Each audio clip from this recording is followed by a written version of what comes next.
Hey everybody, welcome back to my channel. It's Bree. I know I'm off camera this time, but I figured with this video, I'm gonna kind of switch it up a little bit and I'll show you some clips of this week's episode and kind of give you more of a visual. But I'll be back on camera in the next episode. But yeah, thank you for tuning in to my channel again. And of course, I am here to discuss the Real Housewives of Potomac, Season 8, Episode 5, titled Pie in the Austin Sky. All right, y'all, let's get into it.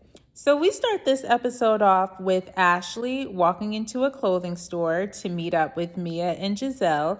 And we learn that Ashley has invited all of the ladies to Austin, Texas. She says that she traveled there for a show that she did, and that was about 3 months ago. And she said she really liked the place. She had a good time. And so she just thought to bring the group together and they all go down to Austin.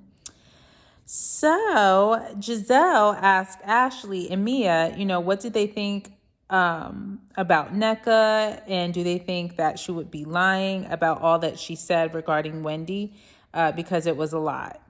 So she says she feels like it was a big accusation to say that a mother is praying against an entire family if it's not true, and she doesn't feel like Nneka would come to the group and make up this kind of lie. So Ashley replies and says that she agrees and says that she was shocked because Nneka knew that prior to coming to her house. And so I'm like, first of all, Giselle, of course you're going to believe Nneka anyway because you don't like Wendy. You still tripping on, I think that was season 5 of how she got you and Robin together for insinuating that she got her body done because her husband was cheating. So you just never got over that. And so anybody who's against Wendy, of course you're going to take their side. So anyway. So in a new scene, we see Wendy and Eddie holding hands together and they're walking down the street. So they end up going to a restaurant and they sit down and they start talking about, that whole pickleball event. They talk about how it was just too much and what Nneka was doing. It was just a mess.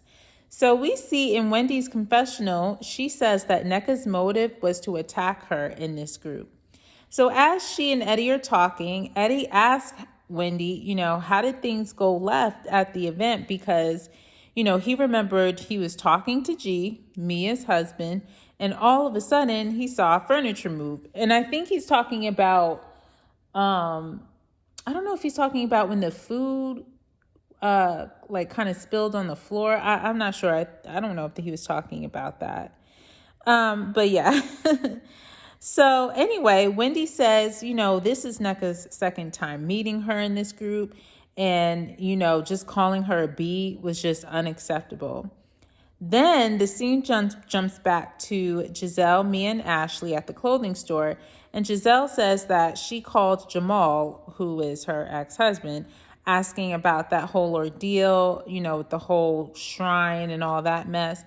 And he told her this stuff is real and don't play around with it. And, of course, she believes Nneka. Then she says Nneka wouldn't make up something like this for no reason, and she 100% believe her. So, as again, Giselle, you only believe her because you don't like Wendy. So then the scene switches back to Wendy and Eddie still at the restaurant talking.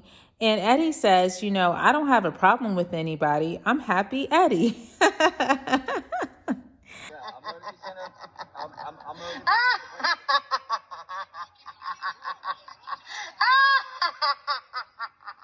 That was pretty funny. So he says that, that was his first time actually meeting Ike. I think that's how you pronounce it. I don't want to mispronounce, so I'm just probably going to say Nneka's husband. So anyway, he says that's the first time he met Nneka's husband. And, he recently found out that they went to the same college, but at different times. So to our knowledge as viewers, they weren't even in college the same years they attended. So that's interesting to know. So in Wendy's confessional, one of the producers asked, has Eddie ever followed Nneka's husband on Facebook? And so Wendy just laughs and said, it's a college campus and I don't know everybody I went to college with, but hey, It says a lot that you remember my husband. Now, I ain't gonna lie, y'all. I'm like, Wendy, I was like annoyed with her because I'm just like, own it if he did. If you know that he was Facebook friends with him and then he unfollowed him, own it. I would have been like, okay, clearly this guy's wife is attacking Eddie's husband. And so Eddie at one point was following him, but once he got wind that she's coming hard at his wife, of course he's going to unfollow the husband of the wife who is talking badly about his wife. And it's just like, stand on it. Be like, yeah, he followed him, then he unfollowed him, of course, because of the things that she was saying about me. And we're a united front, and he's holding his wife down, period.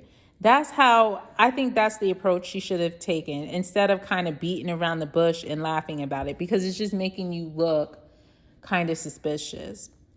But anyway, I digress. So Addie asked Wendy, knowing that NECA is going to be going to Austin, how are you guys going to reconcile things? Because it's kind of weird between y'all now. So she replies saying that, the fact that you're Igbo and I'm Igbo and your agenda was to attack your sister, she has a lot of catching up to do. So back on over to Giselle, Mia, and Ashley. She says, she doesn't like the fact when people say, I don't know what my mom is doing. And you know exactly what your mother's doing. They're working for evil. And I'm just like, what?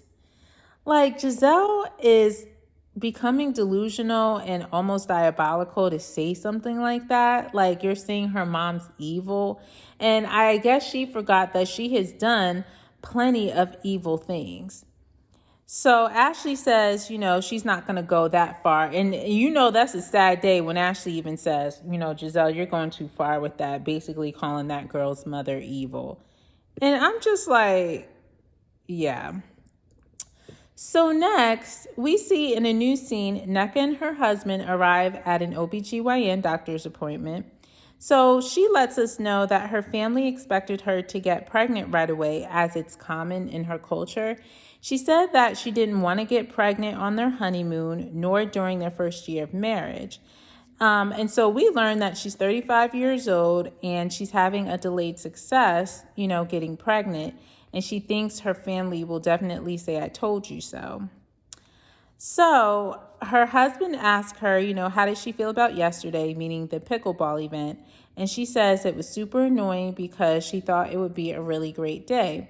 So in her confessional, she says that she feels horrible that it came off that way, and she wishes she could have sat down with Wendy privately. And I'm like, yeah, you should have done that from the jump. But you wanted to impress the group, especially Robin and Giselle, and so you did that on purpose. So anyway, her doctor walks in. He gives her results of her test, I believe like a fertility test. And, I believe he said that she was fine. So yeah, he says that she was fine.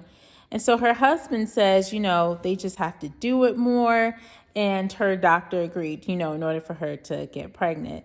So at this point, NECA's kind of super annoyed because she's saying, it's been about 7 months since we've been trying and nothing's happened.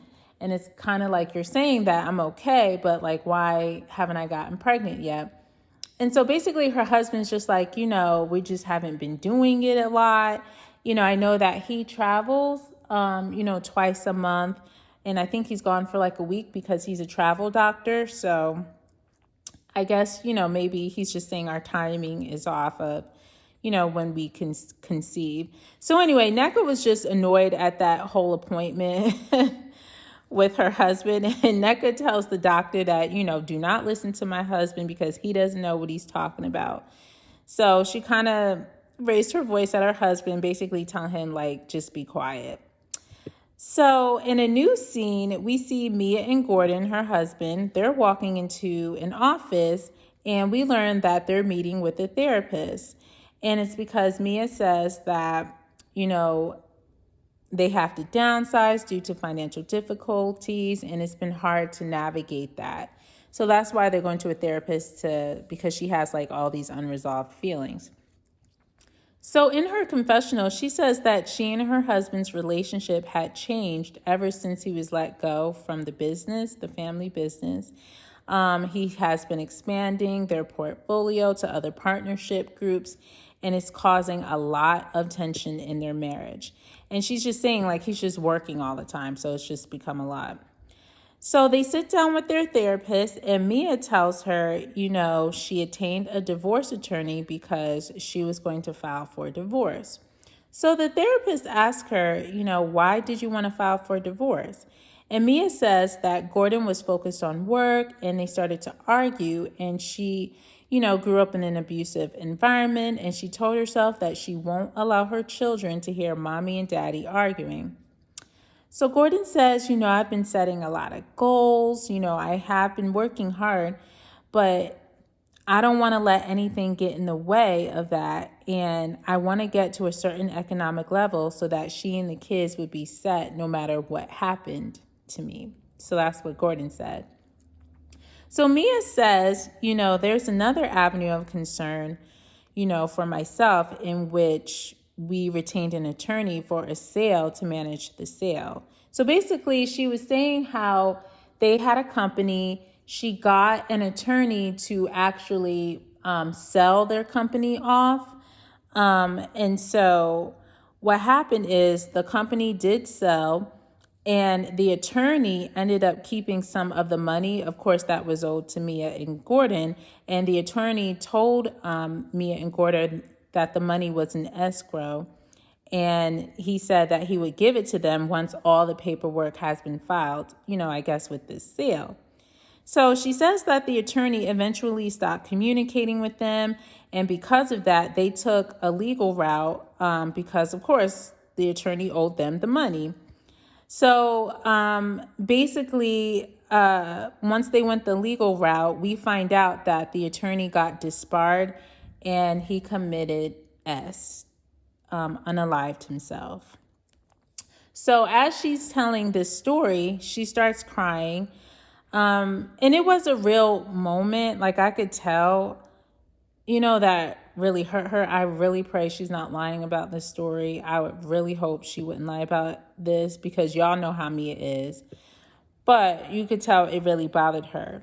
So the therapist lets her know that, I think what you're feeling betrayed by your husband. And I think that's where your issues are stemming from. Not only, from what happened with the attorney, but it's mostly because, I don't know, I think in a way she kind of resents her husband. But as the therapist says, she feels betrayed by him, that they got kicked out of the family business. Now they no longer have the finances that they used to have. They had to downsize. So all of that is just taking a toll on her. So Gordon, he reiterates and lets his wife know that I admire you, you're strong, things like that. So that's what happens in their therapy session. So in a new scene, the ladies arrive at the airport so that they can go to Austin, Texas. They get on the plane and all of them have arrived. And so they do go to a hotel. So once they enter the hotel, they go to a penthouse room and they have lunch together. So they're all sitting down, they're eating and everything. And so Ashley says, that Robin will be in a penthouse room and everybody else will basically have regular hotel rooms. So once she announces that to the group, Karen says that she thought she would have been on the same floor as Ashley, and she's feeling some kind of way because, Karen wants the penthouse. And so Giselle then says, are you being honest because it's Robin? Basically saying, like, are you only feeling this way because Robin got the penthouse and we know y'all two have issues? So Karen replies saying that everybody knows that she has this visual this year as she's doing pie where Robin and her are concerned. And so I'm like, pie? Like, I don't even know what Karen is talking about. So she starts telling everybody, saying that with Robin, she cuts the pie in half mentally and puts it in the freezer so that half of the pie is still in the freezer. So Wendy says, I thought y'all squashed it. And Karen says, oh, it's not over. So Karen says she realizes that half of the pie is in the refrigerator and has two pieces that she cut in half, and one half is in the freezer. And so I'm just like, and everybody else is like, Karen, what are you talking about? I don't understand that analogy. Just say that basically Robin isn't on your best friend list right now. You have an issue with her. You kind of keeping her on ice until I guess you guys resolve whatever it is. But this whole pie thing that you're talking about makes absolutely no sense. So everybody's just looking at her like, okay. So anyway, after, they eat, they start wrapping up, and Ashley lets everyone know that they're going to go down to the pool hotel. They're going to go down to the pool at the hotel today and have dinner that night. So they all go to their rooms and they get changed. And so we see Karen, Candace, and Wendy go down by the pool together, just to hang out. So Candace asks Wendy, how is she doing? Because, she seems fine today, of everything that took place with NECA. And Wendy says that she's good. So she says that she does not have to say anything else to NECA because she doesn't know her and she has no vested relationship or any interest there.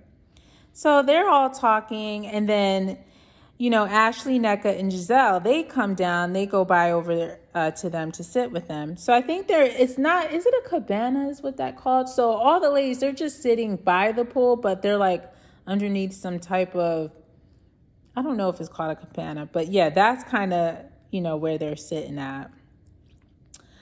So, and it was weird because when the three of them arrived, it kind of got a little quiet and awkward because, of course, there's tension between NECA and Wendy. Of course, Candace and Giselle, there's awkwardness. And so, yeah, it just got awkward. So anyway, Karen starts talking and she says, as a group collectively, if we're going to move together and move on, I can't ignore the elephant in the room between you and Candace. And I feel like when Candace is in the room, you're much quieter. And she's talking to Giselle saying this. So Giselle says, I'm totally fine. And then Candace says, there's nothing to face. She doesn't want to acknowledge me because she thinks that if she doesn't speak to me, then I will disappear.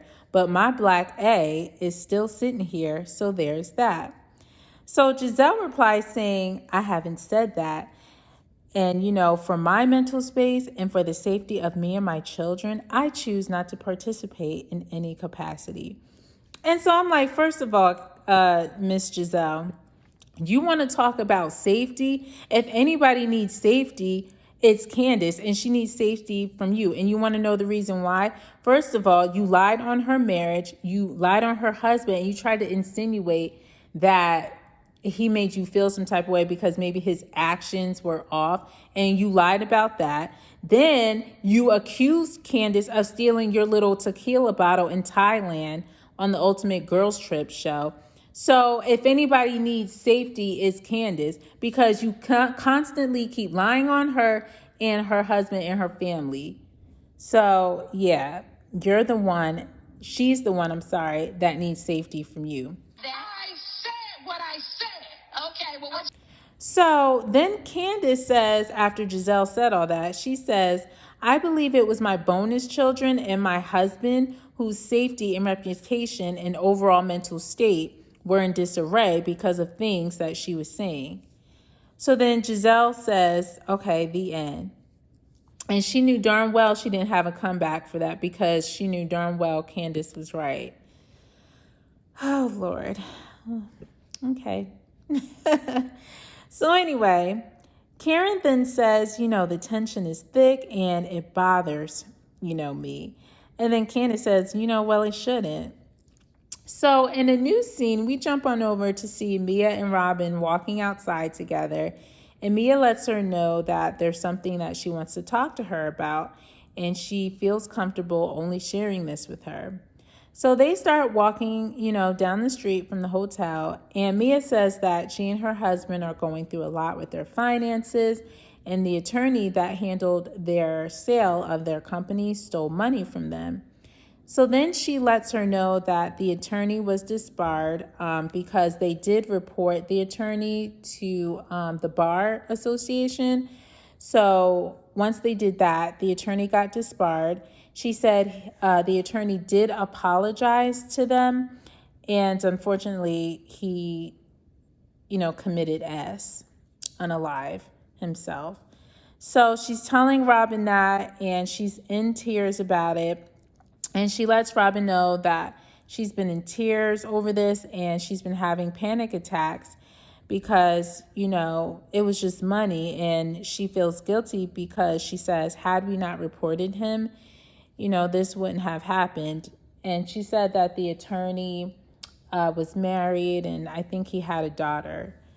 So, Robin's just taking this all in and she's flashbacking to, actually, she had a similar situation happen to her to where when Juan and her were married the first time, I think they were doing some type of investments with one of Juan's friends, a really good friend.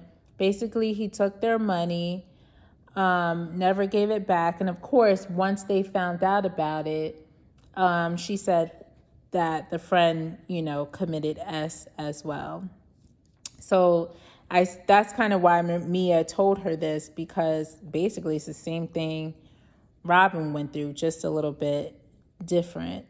So Robin says to her, she says, I promise you that he has done it to other clients and they didn't know it yet and it was all going to catch up to him. So Maya says she would not want anything to happen to anyone ever, especially not over some money. So Robin starts crying, along with her. And honestly, y'all, I even hate to admit this, but for once, this was actually a real moment for the both of them beyond the drama. Like, I could tell it was genuine. I can't even believe I'm saying that, but it was a genuine scene among them. And I think maybe if we see more real scenes and not manufactured drama or women who can't stand each other, if they have more scenes like this, people would gravitate to them more. The audience would like them more. But yeah. So back on over at the pool with the other ladies, Candace and Wendy, they're really not talking. You can tell they're uncomfortable. It was uncomfortable for me to watch. I just feel like those two are the odd ones out. They don't have like any really body on their side. Karen always wants to stay neutral. And then the other ladies are against them. So I feel kind of bad. So anyway, so Karen says she and Giselle have been friends for a long time, and she gets that she is quiet, but it was alarmingly quiet. Then Giselle says, well, to be honest, the whole witchcraft stuff was disgusting to me. So basically, she's trying to bring up the whole thing between Nneka and Wendy.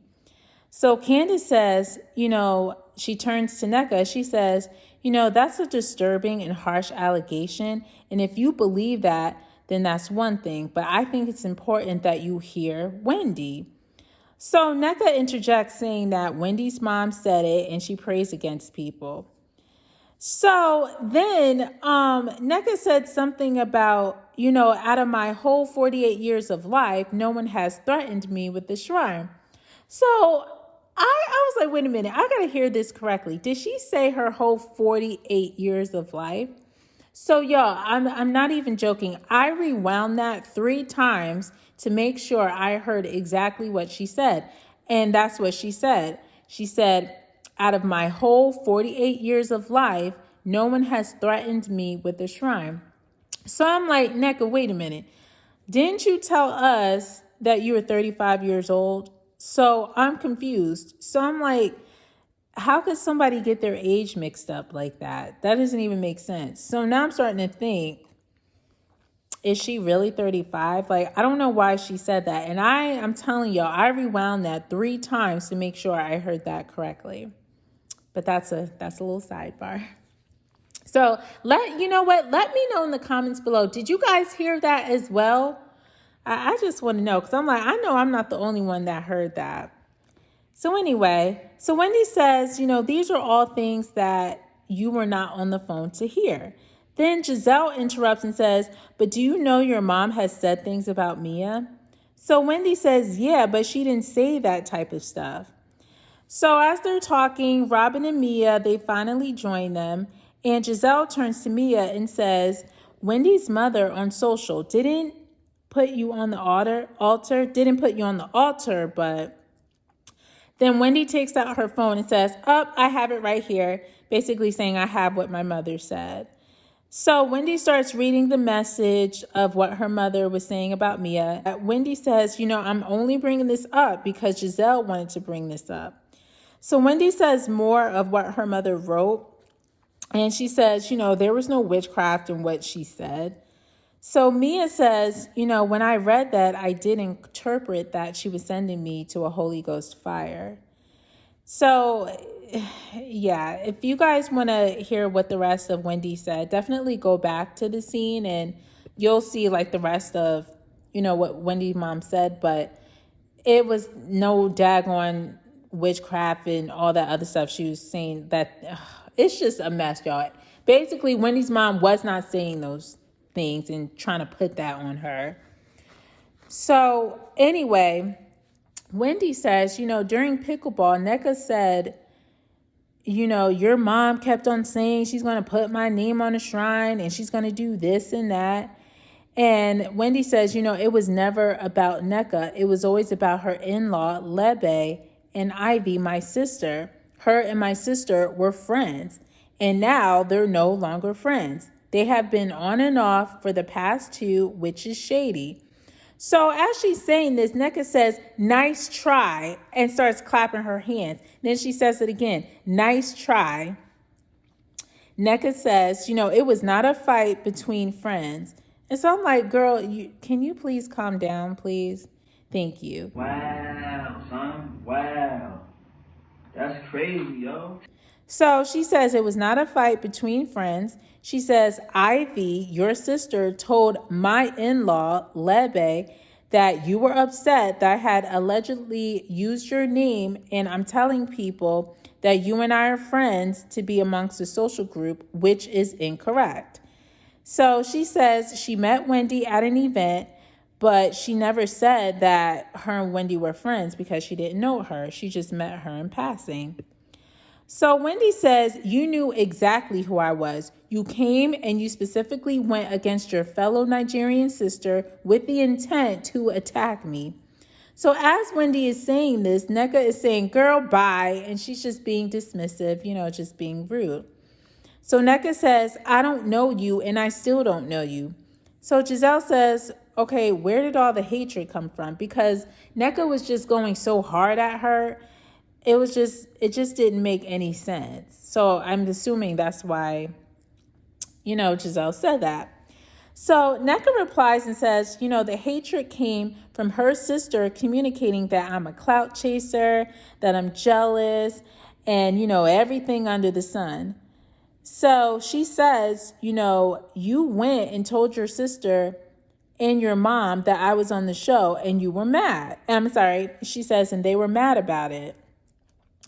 So NECA says her in-law Lebe refused a phone call from her sister Ivy, and they talked. Yes, I received a phone call. Okay, sorry, y'all. So NECA says her in-law Lebe received a phone call from Wendy's sister Ivy, and they talked for 52 minutes, and she has the phone records. So Wendy says her and her sister were friends. They're no longer friends. Wendy, I'm not really sure why you're saying that because at this point, it doesn't matter. The only thing that I can think of is maybe Wendy is saying that what NECA is saying didn't take place because Wendy's sister and NECA's cousin-in-law were no longer friends. So the conversation never took place because they had stopped being friends at that point. That's the only reason I'm assuming why Wendy's saying that. So I don't know. So then NECA says, well, as of April 7th, when your mom threatened, and, she just keeps talking and talking. And so now she's kind of getting the dates confused because then she keeps saying about April 2nd. Then she's going to April 7th. So everybody in the group is just looking around and they're saying in their confessionals that they were like confused about the dates with what NECA was saying. So I don't even know.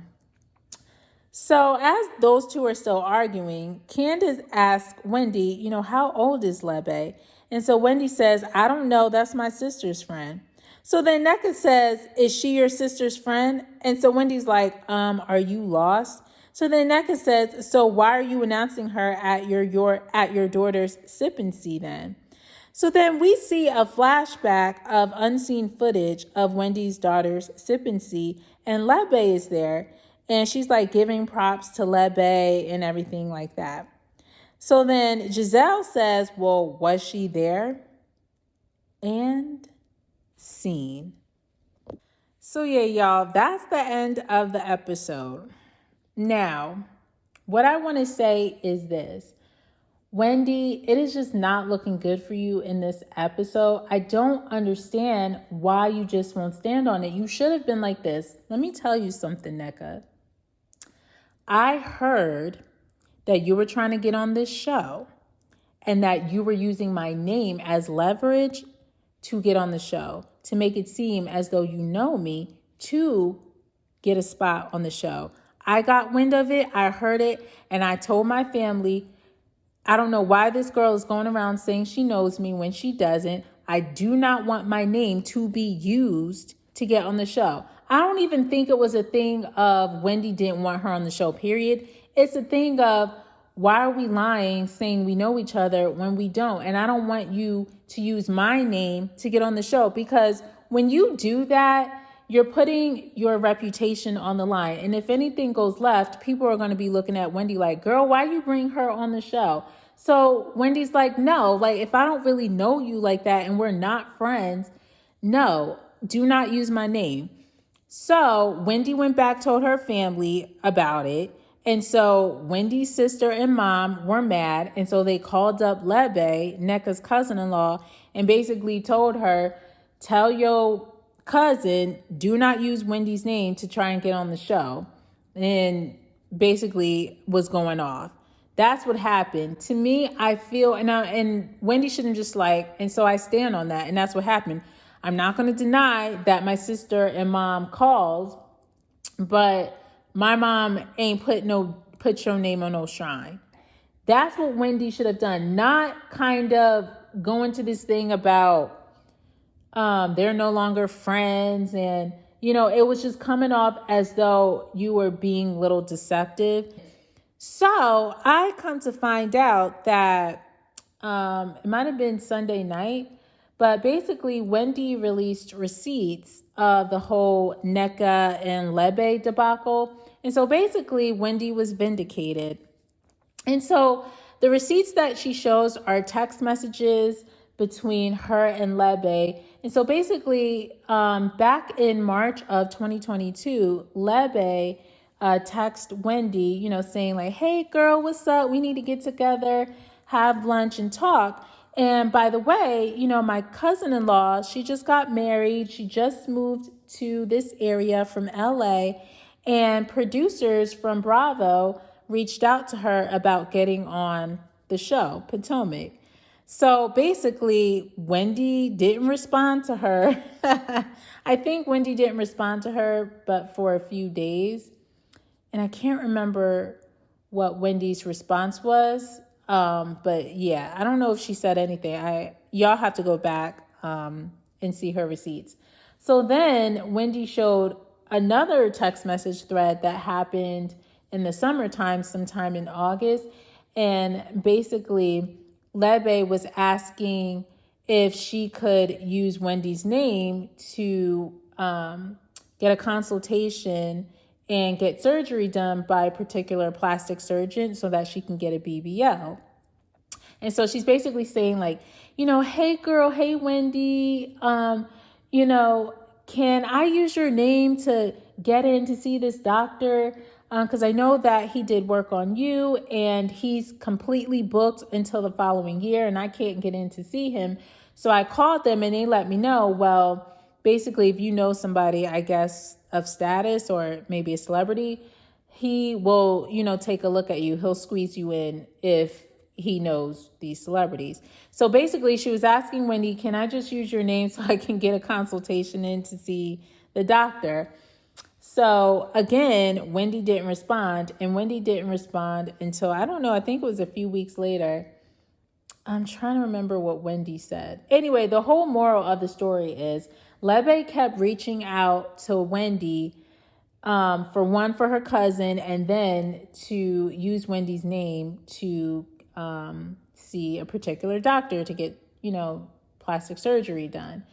And so basically, Wendy was vindicated because it's showing that you guys are trying to use me for my name to get certain things. You're reaching out to me so you can get your cousin on the show and asking me, well, hey, can she use your name, to say y'all know each other so that she can get on the show, like basically saying we're friends.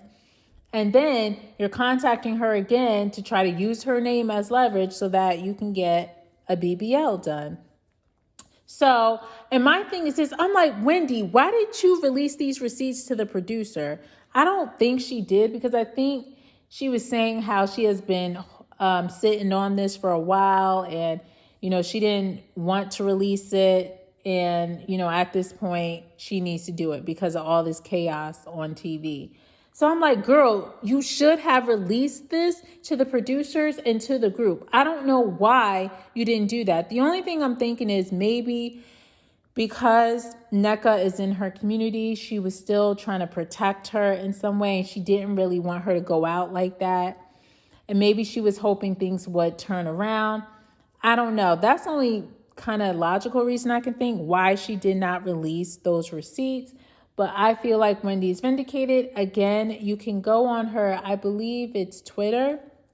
You can go on there and see her receipts. And so you can see like the actual text message thread of what happened. So that's the whole gist of the whole Wendy, NECA, and Lebe situation. So I wish she would have showed that to the producers so that it could be shown on Bravo. And then she, the audience can be like, oh, okay, now I see. Okay, Wendy's right. Basically, you're trying to use this girl's name. But now, since the receipts were never given to the producers, it's making Wendy look bad. So that's what I'm just saying. But anyway, y'all, that's enough talking. This recap was a little bit long because it was just all this stuff going on. But I would say I would give this episode a 7. It wasn't all of that, but it wasn't bad. But y'all, this show is draining me. It's not really good. And it just, I don't know. I heard that it's going to get worse and worse, so we'll see. But I'm hanging in there, y'all. I'm doing the recaps for you for those who don't want to watch, because I hear some of y'all are not even watching Potomac anymore. So I'm sticking in the trenches with you guys, and I'm going to keep recapping just to let y'all know, keep y'all in the know of what's going on. But anyway, thank you so much for tuning in to another recap. Please like, subscribe, and hit the notification bell so that you can be informed whenever I post a new video. Please comment below. Let me know your thoughts on this week's episode. You think that NECA and Wendy will turn this around? Like, what do you think? Do you think some type of resolve will be there? Will they even have a good time in Austin? Who knows, y'all? But anyway, yes. So, but before I go, of course, I would love to say a prayer over you. So, here it goes. May the Lord bless you and keep you. May the Lord make his face shine on you and be gracious to you. May the Lord turn his face towards you and give you his peace. This is my prayer over your life. In Jesus' name, amen. Take care, everybody, and I'll see you in the next recap. Thanks. Bye.